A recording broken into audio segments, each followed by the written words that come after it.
সবুজে ঢাকা এক গভীর জঙ্গলে ভোরের আলো ছড়িয়ে পড়েছে। পাখির কিচিরমিচির, গাছে হালকা বাতাস। হঠাৎ ঝোপের আড়াল থেকে বিশাল এক বাঘ বেরিয়ে এলো। নাম তার সিংহরাম। বাঘ গর্জে ওঠে, আজ অনেক দিন হলো ভালোভাবে খাইনি, আজ কিছু একটা শিকার করতেই হবে। সে চারপাশে তাকিয়ে খাবারের খোঁজে বেরিয়ে পড়ল। জঙ্গলের অন্য পাশে এক চালাক শিয়াল চতুরু ঘুরে বেড়াচ্ছিল। তার মুখে হালকা হাসি, যেন সব কিছুর উত্তর সে জানে। আজ কিছু না কিছু জোগাড় করতে হবে।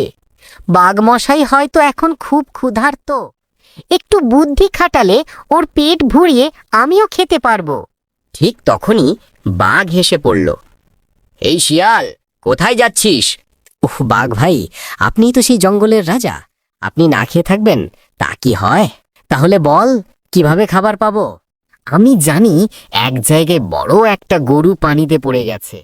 আপনি চাইলে আমরা দুজনেই পেট পুড়ে খেতে পারি। চোখ চকচক করে, চল এক্ষুনি চল। চতুর শিয়াল বাঘটিকে নিয়ে নদীর ধারে গেল, কিন্তু সেখানে কোনো গরু নেই। বরং জলে নিজের ছায়া দেখে বাঘ ভাবল ওটাই গরু। হ্যাঁ বাঘ ভাই, তবে আপনাকে একটু নিচু হয়ে মুখ বাড়াতে হবে, তাহলেই ধরতে পারবেন। বাঘ মাথা নিচু করে ঝুঁকে পড়ল।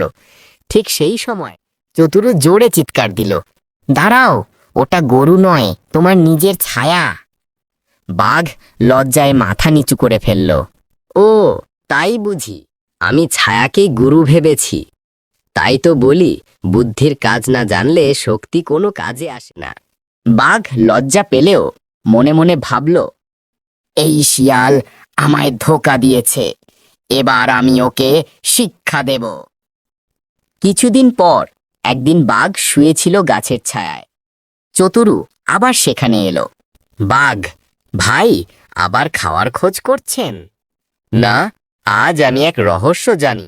এখানে এক গুহায় সোনা রাখা আছে, যদি চাও ভাগাভাগি করব। চতুরু চোখ বড় করে বললে, সত্যি? তাহলে দেখাও না। বাঘ শিয়ালকে নিয়ে গেল এক অন্ধকার গুহায়। বাঘ আগে ঢুকে পড়ল গুহায় আর বলল, চতুরু একটু আলো আনো, আমি ভেতরটা দেখি। চতুরু বাইরে গিয়ে দেখল গুহার মুখের কাছে বড় পাথর আছে।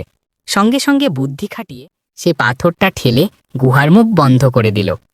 চতুরু হাসতে হাসতে বলল, বাঘ ভাই, এবার বুঝুন বুদ্ধির দাম কত। বাঘ ভেতরে আটকা পড়ে চিৎকার করতে লাগলো, এই শিয়াল, আমাকে বের কর, আমি আর কখনো তোমায় ঠকাবো না। চতুরু কিছুক্ষণ পরে পাথর সরিয়ে বাঘটিকে বের করে দিল। দেখো বাঘ ভাই, বুদ্ধি ও শক্তি দুটো একসঙ্গে না থাকলে চলে না। তুমি ঠিক বলেছ। আমি এখন বুঝেছি, আমি রাজা হতে পারি, কিন্তু বুদ্ধি ছাড়া রাজত্ব টেকে না। দুজনেই হেসে উঠল।